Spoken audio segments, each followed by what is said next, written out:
Armen and Levack, 104.5 The Team. Joining us now is TBS. Of course, Levack, TBS is the exclusive TV home of the 2015 National League postseason. You'll be watching a lot of baseball on TBS throughout the postseason. Casey Stern is going to be the host of the pregame and postgame throughout all of it. Casey, you ready for some October baseball?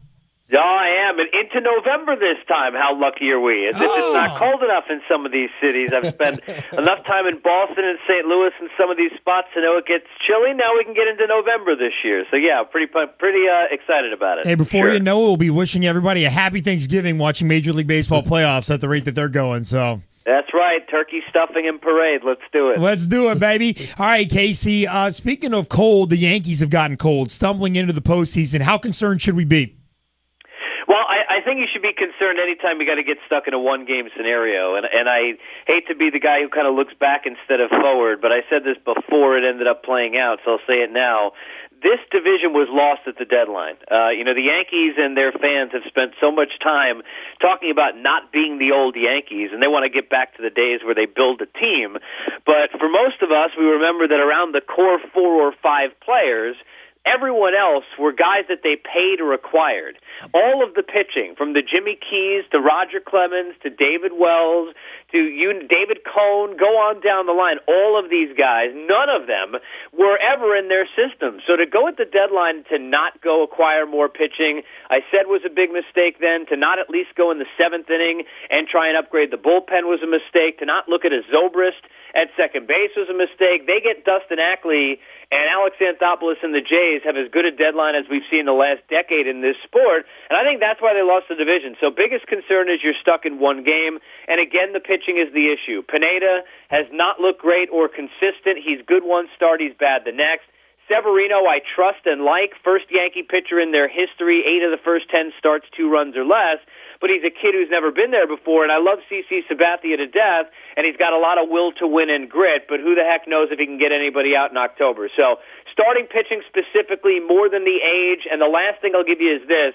Their top 2 table setters on paper, Ellsbury and Gardner, should be the best in Major League Baseball when they're at their best. They've been the worst pair of table setters of 30 teams total in the last 30 days. That's a major problem going into the postseason. Well, Vac just threw up twice while you were talking, by the way. Casey, while you're blowing sunshine in my direction as a Yankee fan. So, all right, so that all the negative things that should have kept them out of the postseason altogether, they're still here. What's the team that scares them the most if you're in charge and you're watching this thing go down? Well, it's definitely Toronto, who's proved that they could beat them and beat them pretty handily. They don't have to worry about them yet. I actually think in the wild card, A, because they're at home, B, because, you've got Keuchel on the road, perhaps. And let's not forget, everybody tries to plan out these games. In covering the second wild card over the last number of years, let's not forget, the Orioles wanted to set things up a few years ago, but they had to win the last day to get in. So it was Joe Saunders, of all people, who pitched in Texas, where he had a career ERA of 6 north. He ended up winning the game, but my point is, who knows if it'll be Dallas Keuchel. If it is, he's horrific on the road. That helps you. For the Angels, Garrett Richards may need to pitch on Sunday just to help them get there, so you may end up getting a Jared Weaver, who is a shell of what he used to be, or an Andrew Heaney, who on the road would go into Yankee Stadium as a rookie. So I think I feel comfortable about them winning that first game.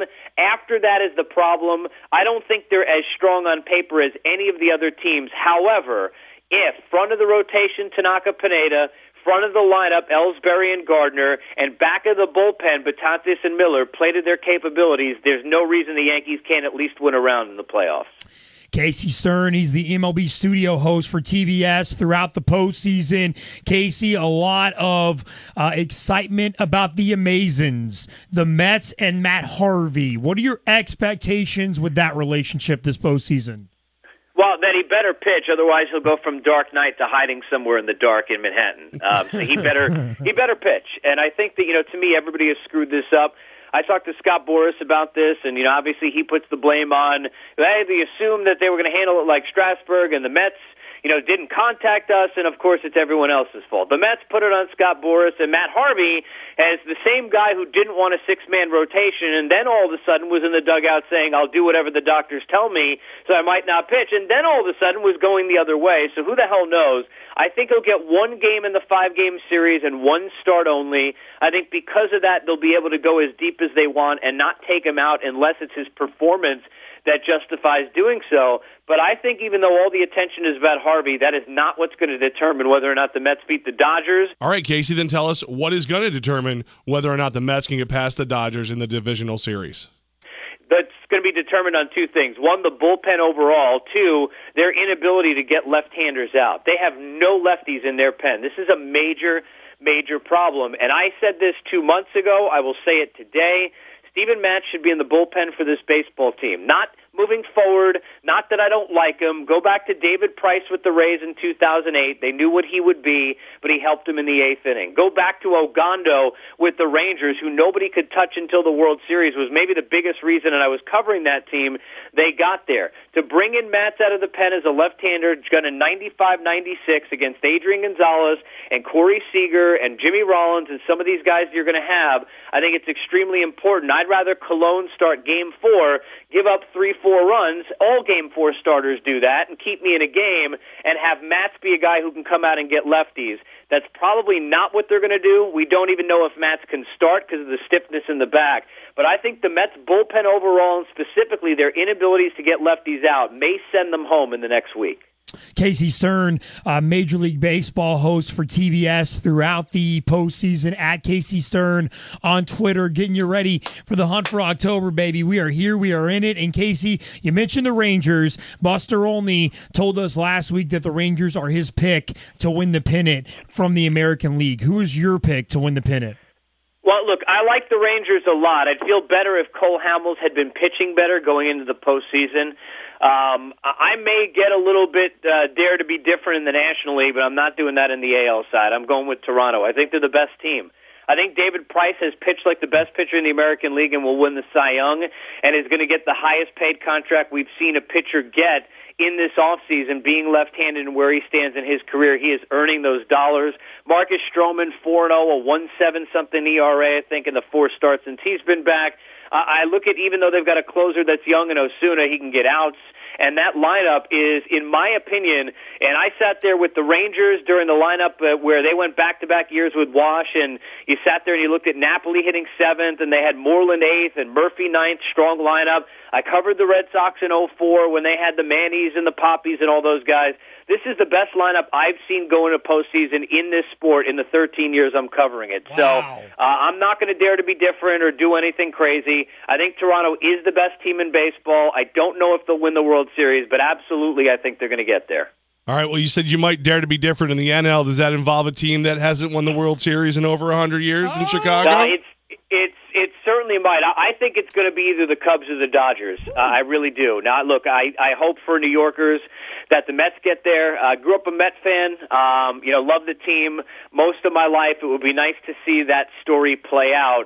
I believe in sometimes, we get the rhetoric that makes sports. And I think, with Clayton Kershaw being in his mid-20s and everybody killing the guy like his career is over because the Cardinals beat him up twice in the postseason, this is a guy who we lost a little bit of respect for. He came in, a lot of people said with a 3.02 ERA at the break, he shouldn't have been an all-star. He wasn't even selected to be one initially. Since then, he's had an ERA of 1.3 in the 17 starts he's pitched, including a complete game one-hitter to close out the division against the Giants. I think it could be the year of Kershaw. I think it'll be Dodgers and Cubs. I think the Cubs have a shot. The one thing about Chicago and L.A. that's interesting, neither one trusts anybody in the 6th, 7th, or 8th inning. Neither one trusts anybody starting Game 3 or Game 4. So they're kind of mirror images of weaknesses, and it'll be about who steps up. I got that it feeling about the Dodgers this year. They've been a team everybody's kind of shot down. I don't think they're that good, but I didn't think the Giants were that great, and Bumgarner just had them jump on the back. I think Los Angeles is going to sneak up and surprise some people. I think Kershaw and Greinke alone will be enough. I'm going to take Dodgers over Cubs, winner to play Jays in the World Series. Great stuff, man. We have this the entire month of October with Casey Stern. He's a host on the MLB Radio Network, but you can watch him on TBS all postseason long. And Casey, I'm looking at your group of studio guys you got here on TBS. A bunch of no-names, huh? Jeez, Dusty Baker, Gary Sheffield, and then Levack is a Boston Red Sox hater. So anytime I get the opportunity for someone to tell us why for someone to tell us why Pedro Martinez is so great, please tell Levack that Pedro Martinez is a great human. Well, first of all, he's definitely a great human. For me, he's the smartest guy on the pitching side that I've ever met. I mean, watching games with him last year when we were doing the postseason together, it's unbelievable how much he's calling counts and pitches and watching body language of hitters and things of that nature. As a pitcher, he's one of the best all time. I happened to get the chance to, be in Boston during 99 and 2000, and those were unbelievable years.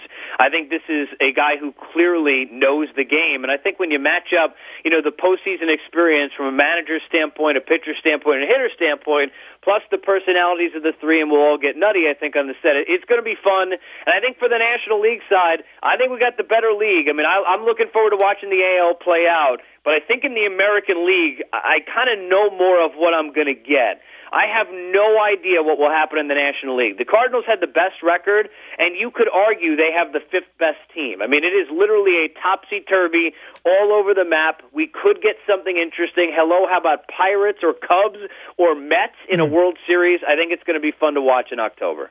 Love it. Casey Stern, at Casey Stern on Twitter. We'll be watching you on TBS, listening to you on the MLB Network on the radio side as well, Casey. Thanks so much for your time today, man. It's going to be a blast this month. Appreciate it. Guys, anytime. Be well. Happy to be on board.